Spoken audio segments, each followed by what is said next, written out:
Welcome to Das academy. Das একাডেমিতে সবাইকে স্বাগত। আশা করি তোমরা সবাই ভালো আছো এবং সুস্থ আছো। সামনে রেলে গ্রুপ ডি পরীক্ষা আছে, সেই পরীক্ষায় 25টা সায়েন্সের থেকে প্রশ্ন থাকে। সেই সায়েন্সের প্রশ্নের কথা চিন্তা করেই আমরা শুরু করেছিলাম প্র্যাকটিস সেট। তার আজকে 10 নম্বর সেট দেখি। 10 নম্বর সেটের প্রথম প্রশ্ন কি আছে। নাম্বার 1, অল্টারনেটিং কারেন্ট কে আবিষ্কার করেন? অল্টারনেটিং কারেন্ট মানে হচ্ছে AC. Isaac Newton, Thomas Edison, Nikola Tesla, Einstein. তাহলে এখানে কে হবে অপশনটা? এখানে অপশন হচ্ছে অপশন সি, এটা হচ্ছে রাইট অ্যান্সার, অর্থাৎ নিকোলা টেসলা। দেখো এই নিকোলা টেসলার এই অল্টারনেটিং কারেন্ট অর্থাৎ এসি আবিষ্কারের ফলেই কিন্তু আজকে পুরো বিশ্ব জুড়ে যে বিদ্যুৎ সরবরাহ সেটা কিন্তু অনেক সোজা হয়ে গেছে। নাম্বার 2, লেজার প্রযুক্তি কিসে ব্যবহার করা হয় না বলেছে। দেখো লেজার প্রযুক্তি কিন্তু আমরা আজকে জানি কোথায় কোথায় ব্যবহার করা হয়। চিকিৎসা থেকে শুরু করে উৎপাদন থেকে শুরু করে বিভিন্ন জায়গায় কিন্তু লেজার পদ্ধতি মানে ব্যবহার করা হয়, লেজার প্রযুক্তি। এবার দেখি মানে কোনটা ব্যবহার করা হয় না। প্রথম অপশন আছে বারকোড রিডিং, কাটিং এবং ড্রিলিং, মাইক্রোওয়েভ, আর আছে ফিজিওথেরাপি। তোমরা জানো বিভিন্ন যে বারকোড যেগুলো থাকে সেখানে কিন্তু স্ক্যান করা হয়, সেটা কিন্তু লেজার প্রযুক্তির মাধ্যমে। কাটিং এবং ড্রিলিং অর্থাৎ ড্রিল করা, কাটিং করা, এইসব ব্যাপারগুলোতেও কিন্তু লেজার প্রযুক্তি ব্যবহার করা হয়। মাইক্রোওয়েভে কিন্তু লেজার প্রযুক্তি ব্যবহার করা হয় না। আর ফিজিওথেরাপি তোমরা তো জানোই, বিভিন্ন রকম ব্যথা উপশম করার জন্য যে সমস্ত লেজার ব্যবহার করা সেটা কিন্তু সব কিন্তু লেজার প্রযুক্তির মাধ্যমে কিন্তু ব্যবহার করা হয়। তাহলে এখানে রাইট অপশন হচ্ছে মাইক্রোওয়েভ, অর্থাৎ মাইক্রোওয়েভে কিন্তু লেজার প্রযুক্তি ব্যবহার করা হয় না। নাম্বার 3, তাপ ও তাপমাত্রা এবং শক্তি ও কাজের সাথে একটা সম্পর্ক আছে। বলছে এই সম্পর্কিত পদার্থ বিজ্ঞানের শাখাকে আমরা কি বলি? বলছে কোপার্নিকাস পদার্থবিদ্যা, তাপগতিবিদ্যা, অ্যাস্ট্রোফিজিক্স না পার্টিকেল ফিজিক্স। তাহলে এই যে তাপ, তাপমাত্রা, শক্তি, এই যে এদের সাথে একটা সম্পর্ক আছে, এই সম্পর্কিত বিদ্যাকে আমরা বলি তাপগতিবিদ্যা। অর্থাৎ অপশন ডি হচ্ছে রাইট অ্যান্সার। নাম্বার 4 কি আছে দেখি। ফেরাস সালফেট দ্রবণকে রাখা যাবে না। চারটি অপশনগুলো দেখি কি কি আছে। তামার পাত্রে, অ্যালুমিনিয়াম পাত্রে, রূপোর পাত্রে, কোনটি নয়। তাহলে এখানে রাইট অ্যান্সার হবে অ্যালুমিনিয়াম পাত্রে। দেখো অ্যালুমিনিয়াম পাত্রে যদি ফেরাস সালফেট রাখা হয় তাহলে কি হবে? প্রথমে বলি অ্যালুমিনিয়াম হচ্ছে লোহার থেকে বেশি প্রতিক্রিয়াশীল। এবার অ্যালুমিনিয়াম পাত্রে যদি ফেরাস সালফেট রাখা হয় তাহলে ফেরাস সালফেটের সাথে অ্যালুমিনিয়াম বিক্রিয়া করে কি করবে? লোহাকে সবার আগে আলাদা করে দেবে এবং অ্যালুমিনিয়াম সালফেট তৈরি করবে। তাছাড়াও অ্যালুমিনিয়াম পাত্রে রাখলে পাত্রেও কিন্তু ক্ষতি হতে পারে, তাই ফেরাস সালফেটকে কিন্তু অ্যালুমিনিয়াম পাত্রে রাখা যাবে না। নাম্বার 5, প্রদত্ত কোনটি অ্যালুমিনিয়াম ধাতুর আকরিক? কি কি আছে অপশন? রেড হিমাটাইট, ম্যালাকাইট, তারপর কি আছে চালকোপাইরাইটিস, আর অপশন ডিতে আছে যে বক্সাইট। আমরা সবাই জানি মোটামুটি এটা অ্যালুমিনিয়ামের কিন্তু প্রধান আকরিক হচ্ছে বক্সাইট, অর্থাৎ রাইট অ্যান্সার হচ্ছে অপশন ডি। এইবার নাম্বার 6, দেখো পেশির সংকোচনশীল প্রোটিন হলো কি কি আছে? অ্যাক্টিন ও মায়োসিন, অ্যাক্টিন ও ট্রোপোমায়োসিন, মায়োসিন ও ট্রোপোনিন, আর হচ্ছে কি স্ট্রোপোনিন ও স্ট্রোপোমায়োসিন। তাহলে এর মধ্যে কোনটা হবে? এর মধ্যে পেশির সংকোচনশীল দুটির প্রধান প্রোটিন হচ্ছে অ্যাক্টিন ও মায়োসিন।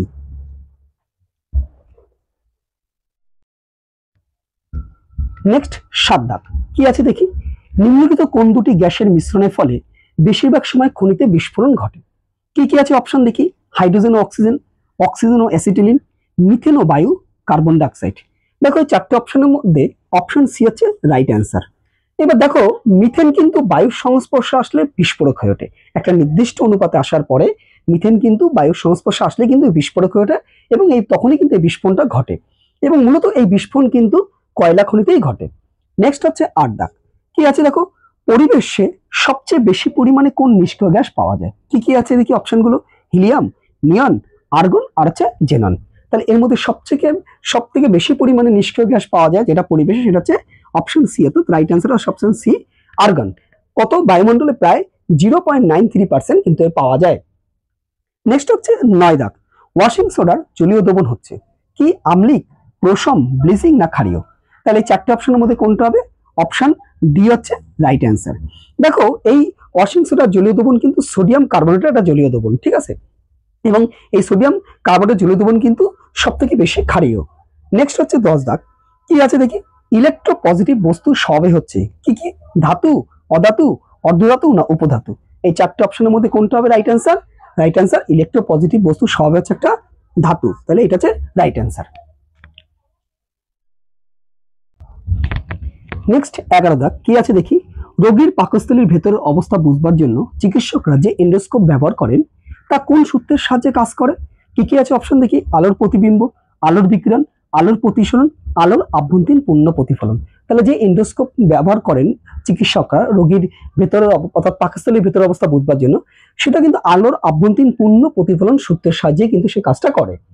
নেক্সট হচ্ছে তাহলে এখানে অপশন কি হবে? রাইট অপশন হচ্ছে ডি।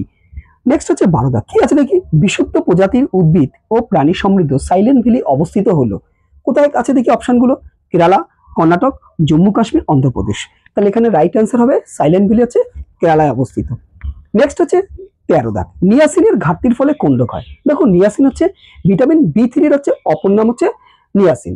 তাহলে নিয়াসিনের ঘাটতির ফলে কোন রোগ হয়? কি কি আছে অপশনগুলো দেখি। Pellagra, rickets, scurvy, পার্নিশিয়া anaemia.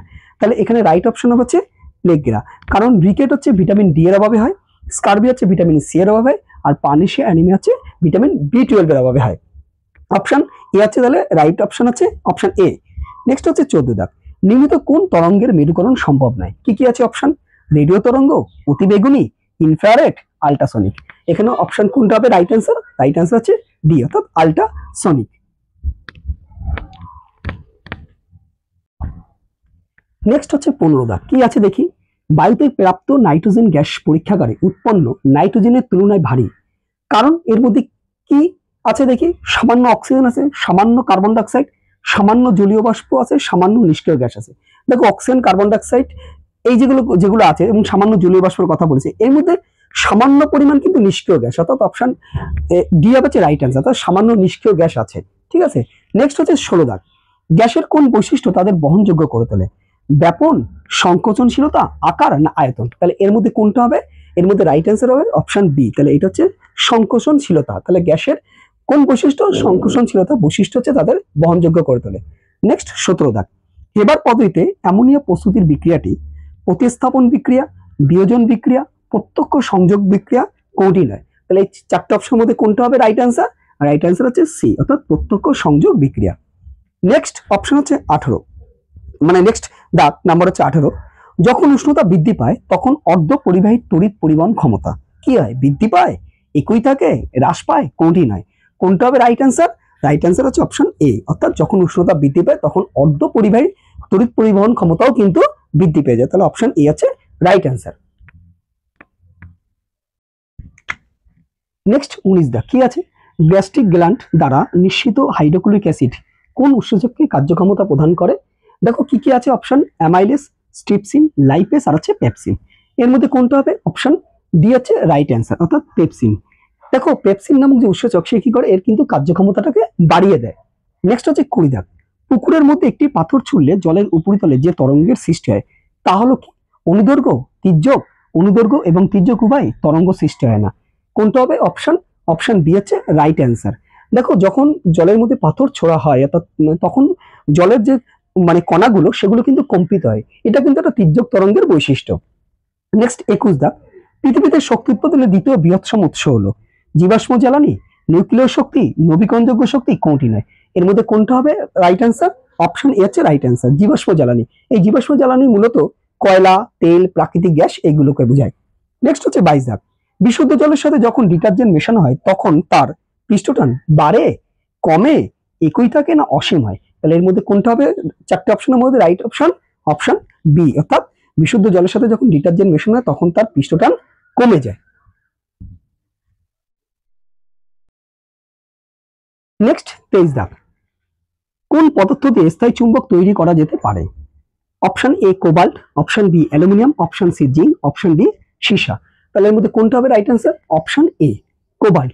Nickel থাকলে নিকেলটা অ্যান্সার হতো, অর্থাৎ কোবাল্ট আর নিকেলটা কিন্তু সংমিশ্রণে স্থায়ী চুম্বক তৈরি করা যায়। নেক্সট 24 দাগ। সৌরচুল্লী কার্যনীতি নিচের কোনটির সাথে একই? Pyrometer, galvanometer, greenhouse, bolometer. দেখো সৌরচুল্লীর কার্যনীতি কিন্তু গ্রিনহাউসের মতনই, অর্থাৎ অপশন তাহলে সি হচ্ছে রাইট অ্যান্সার। নেক্সট হচ্ছে 25 দাগ। আজকে সেটার একদম শেষ প্রশ্ন। উৎসেচকদের ধ্বংস করা যায় অতি উচ্চ উষ্ণতায়, রাসায়নিক বিক্রিয়ার সময়, নিম্ন উষ্ণতায়, বায়ুমণ্ডলীয় চাপের প্রভাব। তার মানে এর মধ্যে কোনটা হবে রাইট অ্যান্সার? রাইট অ্যান্সার হচ্ছে এ অপশন এ অতি উচ্চ উষ্ণতায় উৎসেচকদের ধ্বংস করা যায়।